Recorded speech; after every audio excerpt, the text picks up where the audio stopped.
लेकिन अगर engineering field का देख लेंगे तो सबसे ज़्यादा अलॉटमेंट इन्हीं के पास है।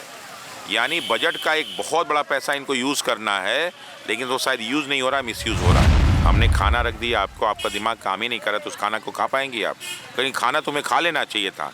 अरे साहब, दिमाग ही नहीं काम करे तो खाना कहाँ से खाएं? बीपीएससी से भी बड़ा भ्रष्टाचार इसमें लग रहा है। देखिए, यही है कि जब पुल गिरता था तो हम लोग सोचते पुल क्यों गिर रहा है, बिल्डिंग इस तरह की टेढ़ी होती है, बिल्डिंग क्यों गिर रही है, तो हम समझ गए कि सब इंजीनियर सब बेकार हैं सब। तो हर डिपार्टमेंट के लोगों को भी ये मैसेज गया कि इनके साथ गलत हो रहा है, और हम लोग उम्मीद लगाए हैं कि हम लोगों को बात हर डिपार्टमेंट में पहुंचाया जाएगा और कुछ न कुछ सकारात्मक वहां से एक्शन लिया जाएगा। नमस्कार, मैं आरती। आप देखना शुरू कर चुके हैं निष्कर्ष भारत। देखिए, लगातार गर्दनी बाग में हम लोग मौजूद हैं। वहीं एक और जहां बीपीएससी के छात्र परेशान हैं, कहीं ना कहीं री एग्जाम की मांगों को लेकर बैठे हुए थे गर्दनी बाग में। दूसरी ओर हम तस्वीर दिखा सकते हैं कि सहायक अभियंता जो है वो भी रमांशु सर के पास आ चुके हैं। अपनी कुछ मांगों को लेकर क्या कुछ है और क्या ये बोलना चाहते हैं, ब्रीफ एक्सप्लेनेशन हम लोग रमांशु सर से ही समझेंगे कि ये लोग क्यों कि हम लोग इतने दिनों से बैठे हुए हैं, तो जिन जिन लोगों के पास समस्या आती है अपनी आगे समस्या हम लोग को बताते हैं, हम लोग सुनते हैं, उनसे पूछते हैं। कुछ कर तो नहीं सकते लेकिन समझने की कोशिश जरूर करते हैं। तो ये सारी के सारे जितने भी आए हुए हैं बच्चे, ये सब सहायक अभियंता वाले बच्चे हैं।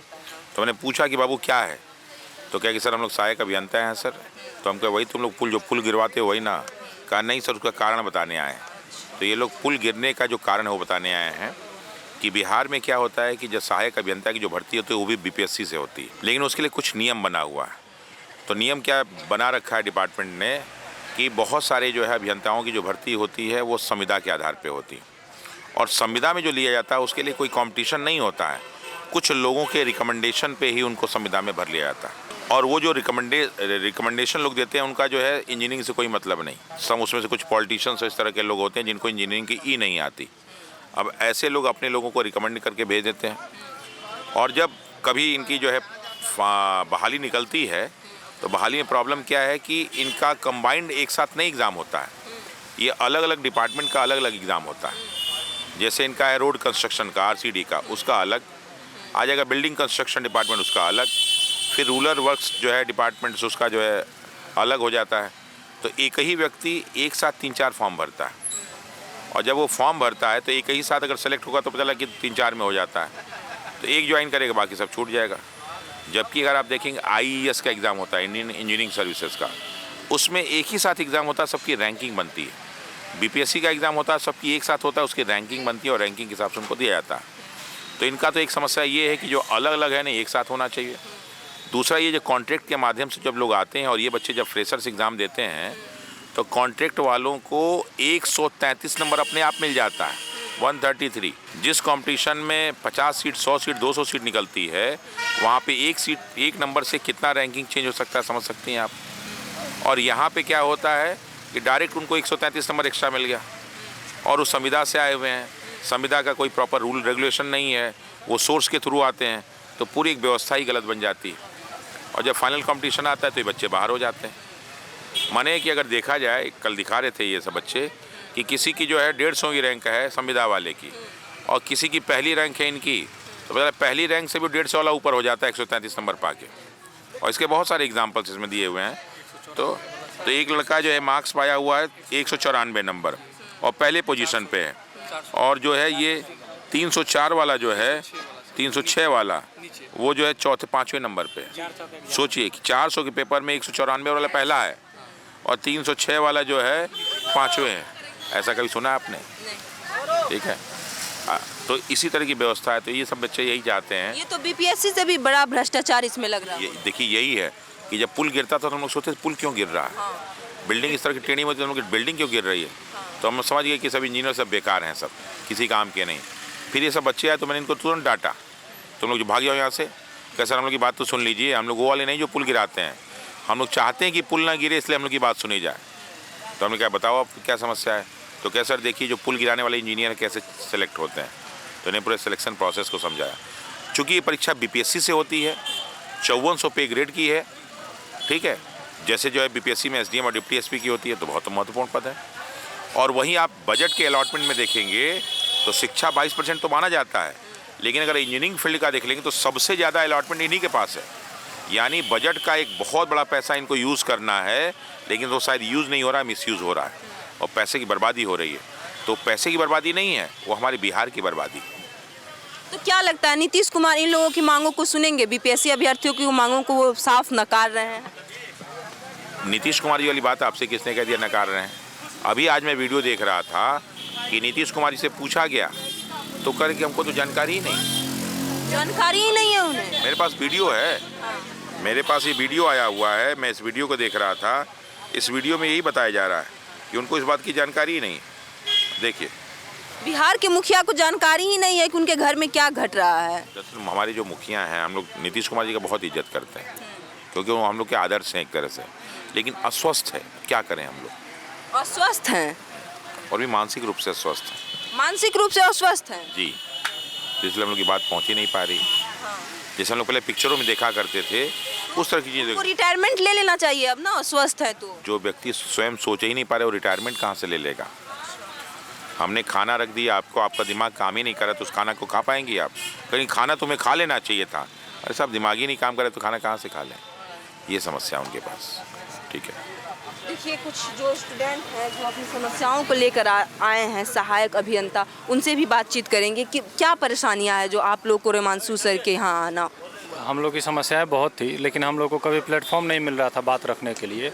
और बिहार का शायद ही किसी डिपार्टमेंट के कोई सचिव हो जिनको हम लोगों ने अपनी बात नहीं रखा हो। सबके पास जाते हैं तो सब लोग यही बोलते हैं कि ये जो रूल है गवर्नमेंट बनाई है, तो जीएडी बोलता है सामान्य प्रशासन विभाग कि आप आरसीडी के पास जाइए जो नोडल विभाग है, और नोडल विभाग आरसीडी जो है वो बोलता है कि आप सामान्य प्रशासन विभाग के पास जाइए। तो हम लोग सब लोगों के पास जाके थक गए। उसके बाद जो पथ निर्माण विभाग के जो मंत्री हैं विजय कुमार सिन्हा जी, उनके पास गए, उनके पास से भी आश्वासन मिला, लेकिन होता कुछ नहीं है। तो हम लोग आज से नहीं, ये लगभग आज 4-5 साल हो गए, तब से हम लोग परेशान हैं और सब जगह जा रहे थे। यहाँ सर के द्वारा बोला गया कि आप लोग सिर्फ मतलब बीपीएससी 17वीं ही नहीं, जो कोई भी शिक्षा विभाग मतलब शिक्षा से रिलेटेड जिसकी भी कोई समस्याएं हो वो ले करके आए। तो हम लोग अपनी समस्या को ले करके आए, सर को बताए कि ये कैसे जो बैकडोर एंट्री बना दी गई है और एक गेजेटेड पोस्ट है, और इसमें इतने मतलब लार्ज स्केल पे जो बोलते हैं कि एक करप्शन का जो माध्यम चुन के रखा गया है और इसका सोल्यूशन नहीं निकाला जा रहा। सिर्फ जो हम लोगों को, तो आप लोगों के मन में ऐसा क्या चला कि गर्दनी बाग का आप लोगों ने रुख किया? और भी तो कहीं जा सकते थे। हम लोगों की बात जो है सरकार तक पहुंचाई जा रही है। जो आम जनता है उसको ये बात समझ में आ रही है।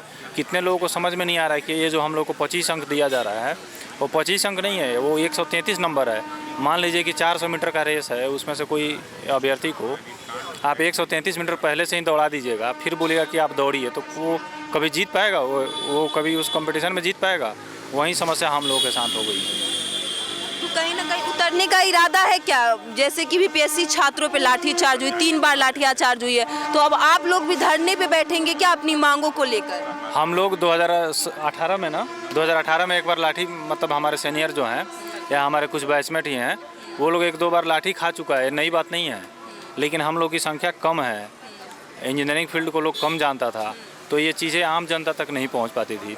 लेकिन यहाँ जो प्लेटफॉर्म दिया गया कि सिर्फ मतलब 17वीं के कैंडिडेट ही नहीं, या 17वीं में भी ऐसे बहुत सारे कैंडिडेट हैं जो इंजीनियरिंग बैकग्राउंड से हैं। तो जब हम लोग यहाँ आए, अपनी बात को रखे, तो हम लोग 2-4 लोग आए थे, आज पूरी जो भीड़ बैठा हुआ है सब इंजीनियरिंग बैकग्राउंड के लोग हैं। और धीरे धीरे हमारी भी संख्याएँ बढ़ती जा रही है। न्यूज़ के माध्यम से सबको ये चीज़ पता चल रहा है, फिर सब लोग एक दूसरे से यूनाइट हो रहा है। और जैसे ही यहाँ 1-2 दिन पहले न्यूज़ चला तो हर डिपार्टमेंट के लोगों को भी ये मैसेज गया कि इनके साथ गलत हो रहा है, और हम लोग उम्मीद लगाए हैं कि हम लोगों को बात हर डिपार्टमेंट में पहुंचाया जाएगा और कुछ न कुछ सकारात्मक वहां से एक्शन लिया जाएगा। देखिए, बिहार में जो है मुख्यमंत्री जो हैं वो भी एक इंजीनियर है, इंजीनियरिंग बैकग्राउंड से है। हम इंजीनियर के बात वो नहीं सुनेंगे तो कौन सुनेंगे? बिहार में कहने के लिए तो 38 ज़िला हैं, 38 जिला में इंजीनियरिंग कॉलेज खोल दिया गया है, लेकिन आप जो बिहार के बच्चे हैं वो जॉब ही नहीं ले पा रहे हैं इंजीनियरिंग करके भी, तो इससे क्या फ़ायदा है? संविदा पे तो पता नहीं चलता है किसको कौन ले लिए, फिर उसको जो परमानेंट बहाली आ रहा है उसमें आप उसको लो फॉल क्रिएट करके उसी को ले लेते हैं। तो इससे कैसे फ्रेशर बच्चे को हो पाएगा? जो गरीब बच्चे हैं वो कैसे इसमें फाइट कर पाएंगे? इतने मेरिट को खाया जा रहा है। तो 38 इंजीनियरिंग कॉलेज हैं, लेकिन उसके लिए बहाली है। बिहार में जो है जो जेई होते हैं, तो जो बीटेक धारी है, जो जेई होते हैं उसमें अलाउ नहीं है बीटेक धारी को। बीटेक जो स्टूडेंट है वो एई में ही अलाउ है। एई में देखिए इस तरह का बना दिया गया है लूप होल कि वो जो फ्रेशर स्टूडेंट है उसको हो ही नहीं पाएगा, तो क्या करेगा बीटेक करके स्टूडेंट। लाखों बच्चा आज बीटेक कहने से ये कर रहा है, करने से अब जो न्यूज़ से माध्यम से हम लोग को प्राप्त चलता है जो बीटेक का कॉलेज है उसमें 54% सीट खाली रह गया 50। क्यों? क्योंकि यहाँ पे जो कर लिया उसको इसका स्थिति देखता है कि वो रोड पे है, इसी के लिए ऐसा हो रहा है। जो नया बीटेक नहीं करना चाह रहे हैं तो कॉलेज खोलना तो बेकार है, उसको बंद कर दीजिए आप तब। तो आप लोग भी अब धरने पे बैठेंगे क्या बीपीएससी अभ्यर्थियों की तरह? बीपीएससी का तो मैडम इधर से चालू है, लेकिन हम लोग जो है दर बदर हर एक ऑफिस 2 साल से चक्कर काट रहे हैं। हम लोगों का तो कंटिन्यूस चल ही रहा है, लेकिन हम लोगों को ऐसा प्लेटफॉर्म नहीं मिल रहा था। हम लोग प्लेटफॉर्म की तलाश में रहते हैं, तो इसी तरह हम लोग आए हैं इस सर कि हम लोग को कुछ प्लेटफॉर्म के मिले, हम लोग की बात को भी सरकार तक पहुँचे। इसी उम्मीद से यहाँ आए हैं। इसी उम्मीद से यहाँ आए कि हम लोगों की बात सरकार तक पहुँचे। हम क्या लोग लग रहा है आप लोगों के पक्ष में फैसला आएगी? बीपीएससी अभ्यर्थियों को 15 तारीख को सुनवाई है, आप लोगों का मामला भी जा सकता है कोर्ट तक, क्या कहना है? जी बिल्कुल, हम लोगों का भी मामला कोर्ट में जा सकता है, जाना ये चाहिए, क्योंकि इस तरह का हो रहा है। अगर सरकार नहीं सुनेगी तो हम लोग न्यायालय के पास ही दरवाज़ा खटखटाएंगे और हम लोगों के पास कोई रास्ता है नहीं, यही दिक्कत है। देखिए न्यायालय के पास ही दरवाज़ा खटखटाएंगे ये सहायक अभियंता थे कहीं ना कहीं, और इनकी मांगों को लेकर भी ये लोग अब न्यायालय तक जाएंगे। और गर्दनी बाग में ये लोग आए थे अपनी मांग को लेकर कि सुना जाए और इस पे भी फैसला लिया जाए। तो आगे देखते हैं कि क्या सरकार इन पे क्या कुछ फैसला लेती है। ऐसे ही तमाम खबरों के लिए आप बने रहिए निष्कर्ष भारत पे। धन्यवाद।